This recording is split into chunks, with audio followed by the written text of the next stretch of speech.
but we'll get there. The members they'd come out of the charge office and set up charge office outside on the veranda and were working outside. So the day shift had finished shift, the night shift had booked on, and it was now the morning shift that was on.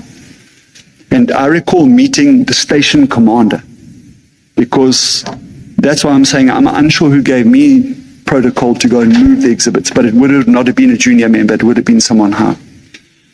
The members were complaining, and then even standing outside the charge office, you could smell it.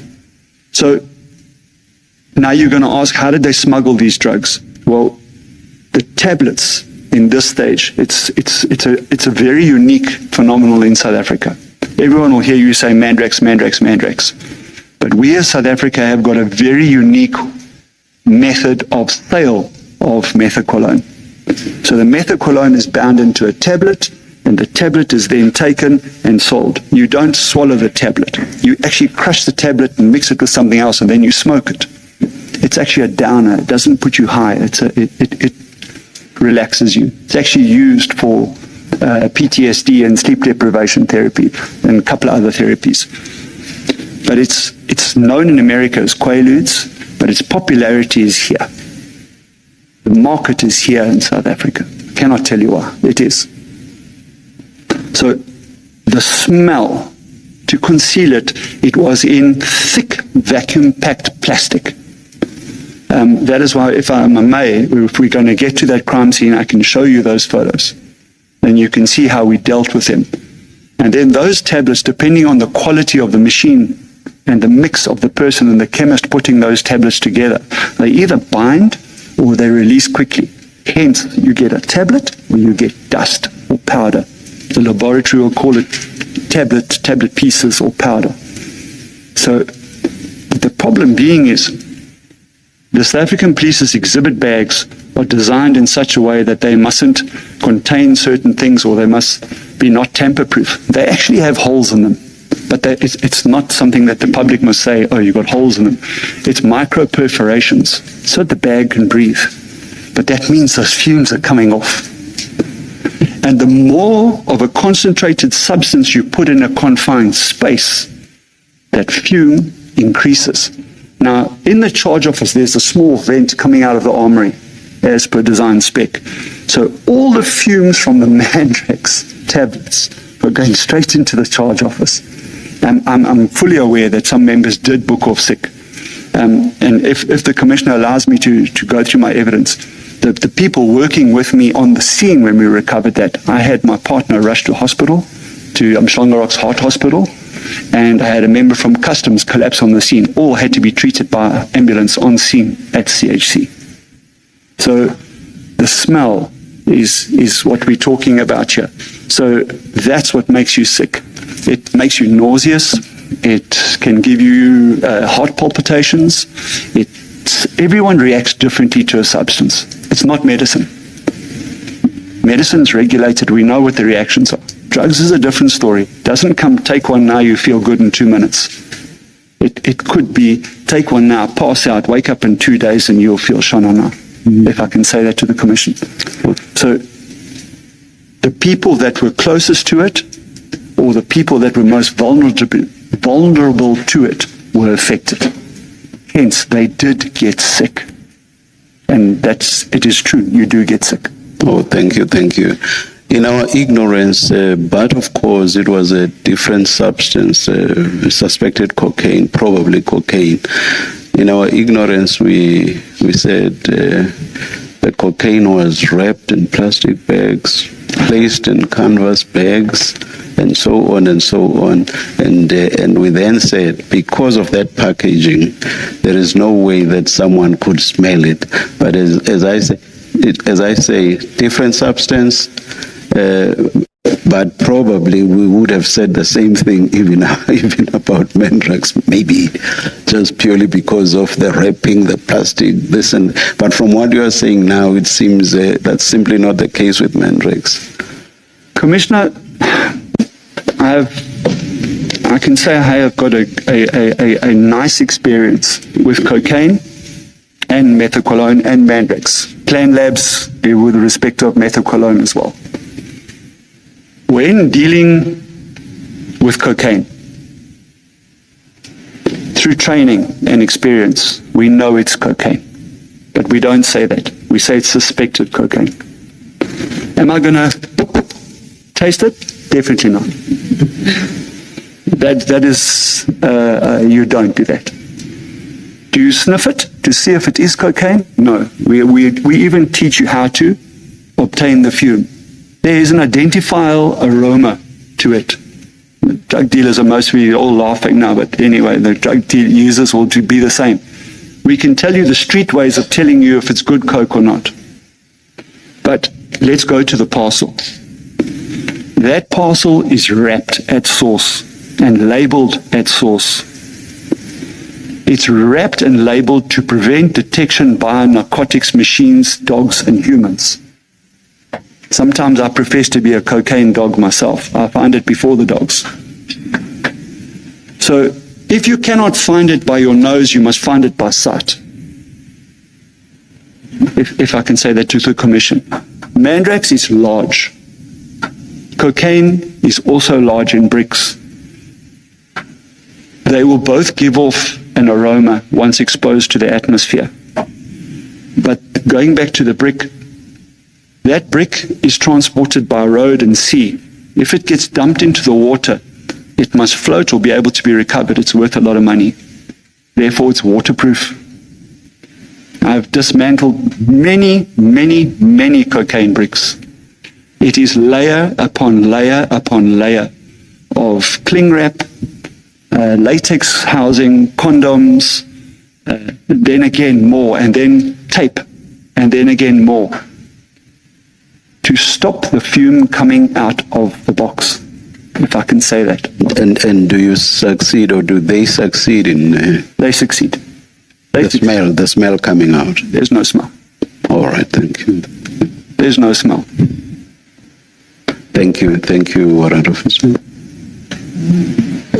Going back to that paragraph 5 in your statement, does this kind of incident not perhaps suggest that the storage facilities that are available may not be suitable for this kind of drugs? And so while we are speaking here about a specific case, I'm asking more of a general question, such as, does the SAPS have suitable storage facilities for a drug such as methylcolone, I think that's what you call it, that would avoid the effect in paragraph 5? Commissioner, if I answer this question honestly, I'll get fired today. I will say no.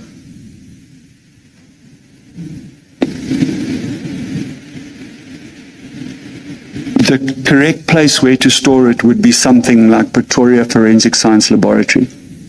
I'm not going to mention the other locations. I know the name of Pretoria has been mentioned. I myself have been deep into the big vault. I've been there. I've seen it. It's chaos. It's chaos.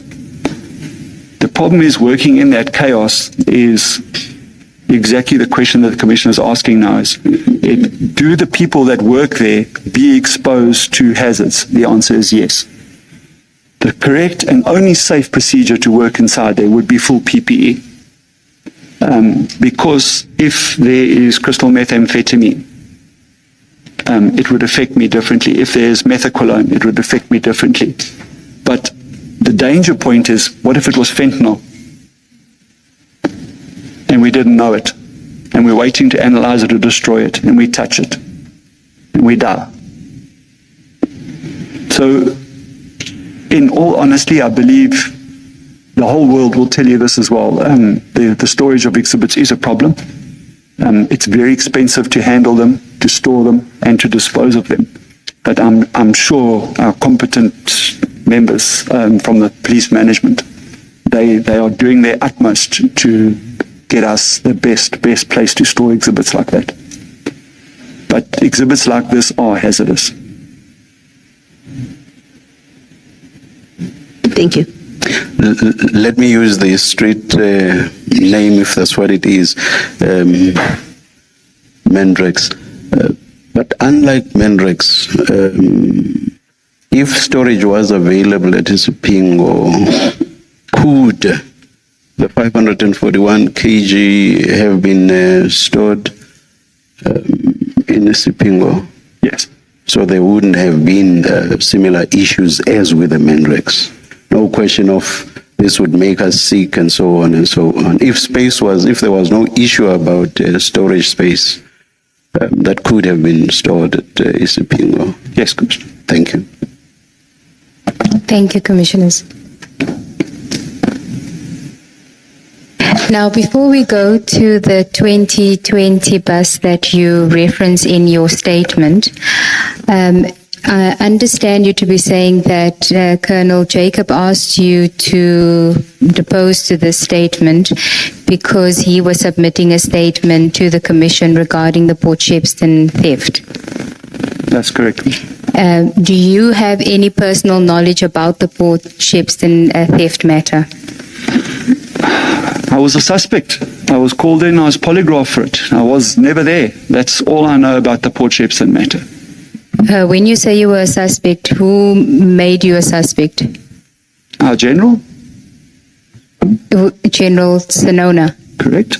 Can you just take us step by step as to how you got involved, how you were approached about the polygraph? I was on leave. Came back to work.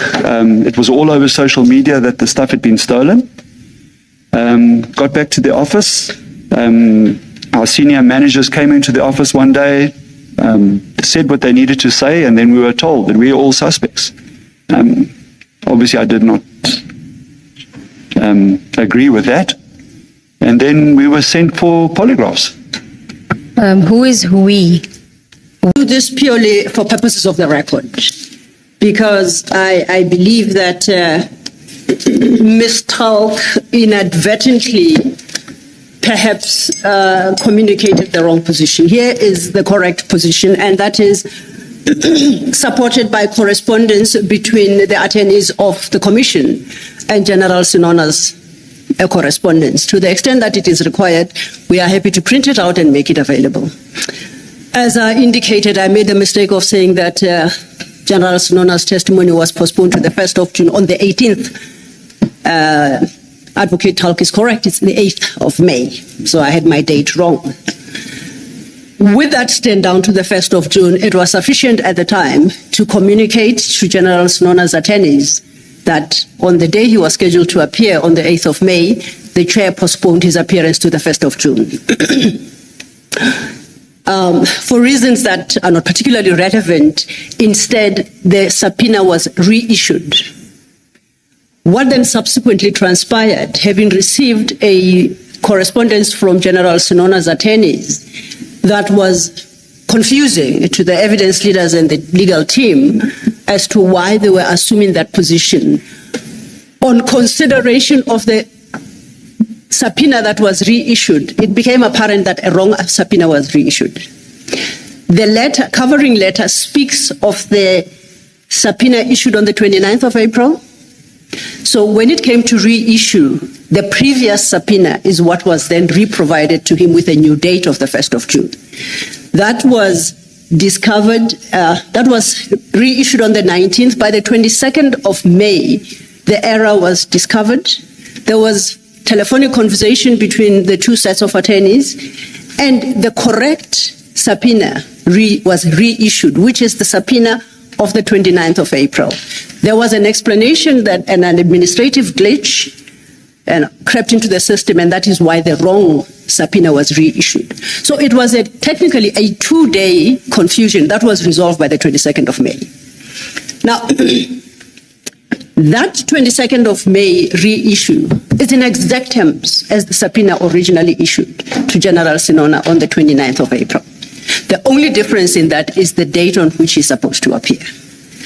In reissuing, it was sought to clarify that his appearance is now postponed to the 1st of June. There was thereafter a Regulation 10.6 relying on the subpoena of the 29th of April, served on General Sinona. The 10-6 deals with the issues he's called upon to testify to on the 29th of April and is more detailed. The 10-6, the regulation 10-6 notice, in no way contradicts the subpoena of the 29th of June, which is the operative subpoena. So it's not a question of withdrawing the reissue of the 19th. It is correcting an error that crept in on the 19th by providing a wrong subpoena on the basis of which General Sinona had already appeared. That correction was made on the 22nd by reissuing the 29th of April subpoena. So that is where we stand. Subsequent thereto, there was further correspondence and explanation that we do not anticipate General Sinona testifying today, but because he's under subpoena, we would have to seek a formal postponement of his testimony.